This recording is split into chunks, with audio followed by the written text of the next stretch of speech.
कालपासून मी वृत्तपत्रांमध्ये वाचते आहे की आपण जपानला मागे टाकत चौथ्या नंबरची जगातली सगळ्यात मोठी अर्थव्यवस्था बनलोय। पण मला वाटत नाही की जपानमध्ये भर रस्त्यामध्ये कुठली महिला एका बाळाला जन्म घालत असेल। पण आपल्या महाराष्ट्रामध्ये हे घडलंय। महाराष्ट्रातल्या जळगाव जिल्ह्यातल्या चोपडा तालुक्यातल्या बोरमळी ह्या गावी एका महिलेने भर रस्त्यामध्ये एका बाळाला जन्म दिलाय। प्रसूती काळाच्या सुरुवात झाल्यानंतर आरोग्य व्यवस्था न मिळाल्यामुळे दवाखान्यापर्यंत जाताना भर रस्त्यात ह्या माझ्या बहिणीने एका बाळाला जन्म दिला।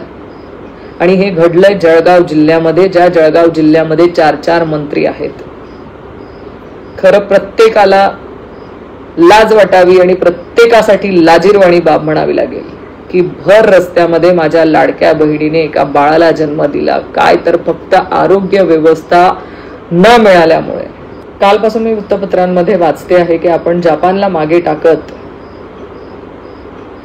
चौथ्या नंबरची जगातली सगळ्यात मोठी अर्थव्यवस्था बनलोय। पण मला वाटत नाही की जपानमध्ये भर रस्त्यामध्ये कुठली महिला एका बाळाला जन्म घालत असेल। पण आपल्या महाराष्ट्रामध्ये हे घडलंय। महाराष्ट्रातल्या जळगाव जिल्ह्यातल्या चोपडा तालुक्यातल्या बोरमळी ह्या गावी एका महिलेने भर रस्त्यामध्ये एका बाळाला जन्म दिलाय।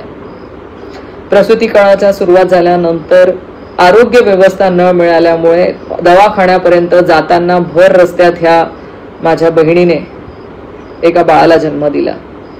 आणि हे घडलंय जळगाव जिल्ह्यामध्ये, ज्या जळगाव जिल्ह्यामध्ये 4 मंत्री आहेत। खरं प्रत्येकाला लाज वाटावी आणि प्रत्येकासाठी लाजीरवाणी बाब म्हणावी लागेल की भर रस्त्यामध्ये माझ्या लाडक्या बहिणीने एका बाळाला जन्म दिला, काय तर फक्त आरोग्य व्यवस्था न मिळाल्यामुळे